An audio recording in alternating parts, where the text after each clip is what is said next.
so roll. It's a savage world, strange as a wind roar. It's a savage Hey everyone, world. this is Carl, and I want to talk to you today about a game I play all the time, Savage Worlds, that you probably know based on all the videos we've already done about it.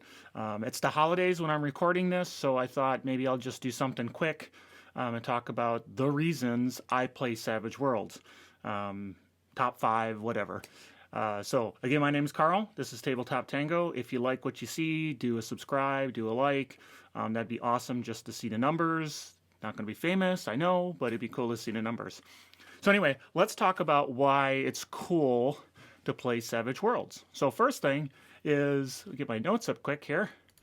First things are the rules are pretty reasonably detailed. They give you a lot of depth, but it's not overwhelming. I think the core rulebook of Suede, the Savage Worlds Adventure Edition, is about 200 pages, and that includes a bestiary, that includes optional rules, and things like that. And so it's really a reasonable size book. It's not that difficult. It's not a 8.5 by 11 book either. It's a smaller form factor, but it's got a lot of rules and a lot of what you need to get done. Compare that to like a Pathfinder, which is 680 pages in the player's handbook alone, or D&D, which has 3 very large books. So obviously, it for me, it gives sort of new players enough crunch, but without being overwhelming. Second item here is it's general purpose. So it's what they call a generic system. And it does a lot of game types and settings really well. Science fiction, cyberpunk, does low fantasy fairly well, does high fantasy okay, but it's definitely no Dungeons and Dragons where you're used to super high power magic that just lays waste to the countryside. Savage Worlds magic system's not quite that designed quite that way, but you can also do Cowboys, Old West. That's one of their big settings, is the Deadlands setting. So it does almost anything. Maybe fantasy not as well as it could do it, but you know what? It's still an awesome system, and I've used it for cyberpunk. I've used it for a homebrew hybrid, completely different, where you're Victorian era people discovering ancient technology from ancient civilizations. It worked for it just perfectly well. Now, some complain that maybe it's really only good for pulp because there's the exploding dice and there's things like that which can make it kind of feel swingy. I don't think so. I've never seen that really, in at least when I play, I haven't seen that really be a factor that's decreased our enjoyment of what we're doing. Third item is mechanics are pretty simple and they're pretty clean. Most things have a target number of 4, and as you get better in your skills or your attributes, what have you, you go from D4 to D6 to D8 to D10. And then there's a few things that add bonuses, and that bonus might be a +1, +2, +4, might be -2, -4, -6, but that's sort of the gist of it. And everything revolves around that mechanic, where you got a target number of 4. Let's say you're shooting at somebody, you have a target number of 4, so you're rolling, your shooting die, which is your skill, and if you roll, let's say it's a D6, if you roll a 6, you get to roll again, and let's say you roll a 5, well, suddenly now you've got an 11, target was 4, maybe there was penalties because of range, and so maybe it's a -4 penalty, but you can see it's so easy how it's put together. Now, there's some exceptions, right? There's things like opposed rolls where you're going against someone else. In melee combat, you're going against what somebody's got that's called a parry, and that's how difficult it is to hit them. But it's still target number based, dice progress, pretty simple mechanics. I've played it at conventions a lot. I've DM'd a lot at conventions, and I've been able to teach people the core of the system in just a couple of minutes, and then we add in new things as we go.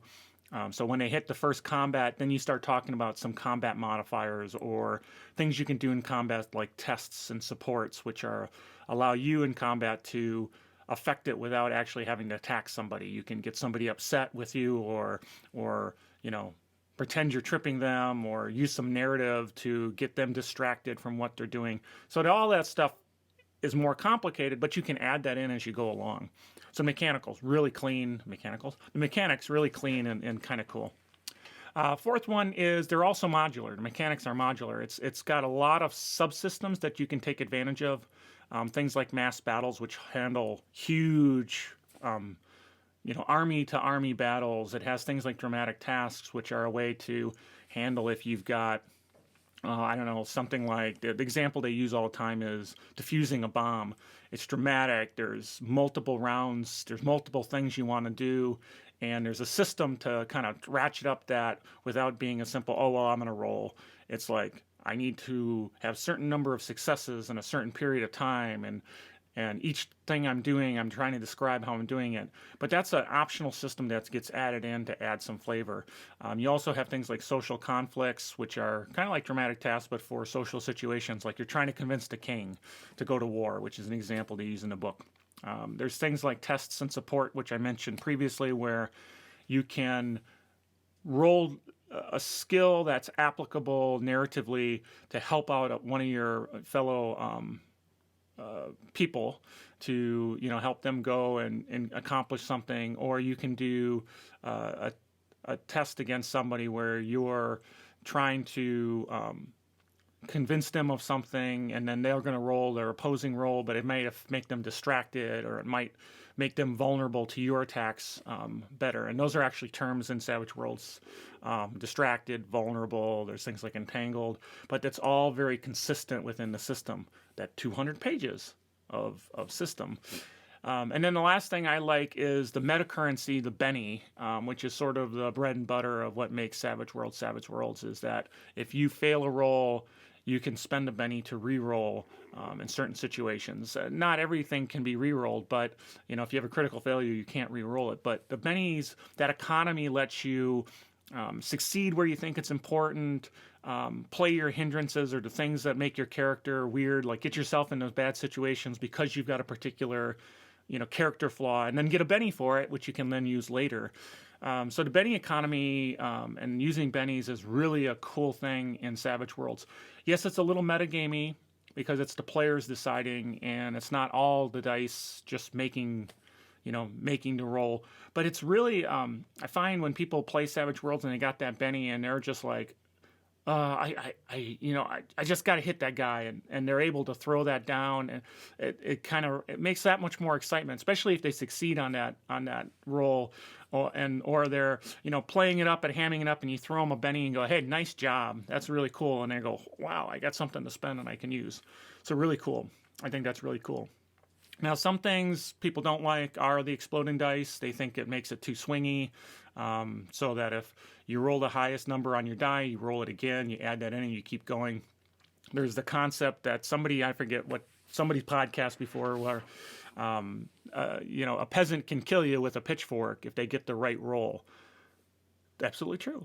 But that's actually what makes it kind of fun. That's why if you want to play the attrition, I keep beating on you with a stick and your hit points go down slowly. Yep, you should play D&D, and it's a great game, and it provides, for those who are heroes, you can never get touched by anything beneath you. But in Savage World, there's always that risk of injury, and you only have a limited number of what they call wounds to take hits. And then you get incapacitated. It's not like, and each one has a penalty as you're going along. It's not, I'm totally ready to fight until I get to 1 hit point, and then I go to 0, and now I'm out of the fight. You get a little worse every time you're taking damage and you're getting hit, and you can take a massive amount of damage in one shot if you're not careful. So it actually makes the players, take, not sure how to say it, but they play different. They make sure they're using cover. They make sure that they're being tactical advantage. They're keeping track of Bennies so that they know if there's an instance where I need to, soak some damage coming to me, I'm ready to do it. It just adds a lot to the, I guess the tactical is not the right term, but the strategy of how you play. And I find that really refreshing in Savage Worlds versus sort of an attrition-based hit point system. So again, those are my reasons. You may have other reasons why you don't like Savage Worlds, and that's perfectly fine, but I thought I'd throw it together a short video that just says why I like it. So, rules are pretty small, reasonable, 300 pages to read versus 700. It's general purpose, lots of different settings out there. I've used it for cyberpunk, sci-fi, even my own homebrew post-apocalyptics, anything you can use it for. Mechanics are very simple and clean. Target numbers, the dice go up as you get more powerful. It's really pretty clean. Modular mechanics, you can add in things like chases for cars, dramatic tasks, those mechanics as you need them, or just stick with the core mechanics, not a problem. And then last but not least in my mind is Bennies. Love Bennies. I love giving them as a game master. I love to see the players spend them at the last minute when they need to and go, whoa, I hit that number that I was trying to get, or even more fun is when I got multiple bennies and it's like, I gotta succeed. I didn't succeed. Let me throw another benny. Oh, I got this one. I gotta succeed. No, I didn't. No, I gotta throw another benny. It's just fun. I don't know. It's just the kind of game that really gets my blood pumping, and it's just a lot of fun. So if you like Savage Worlds, or if you like this video and you think Savage Worlds is good for you, it's not an expensive game. $10 for the PDF. Have at it. Good times had by all.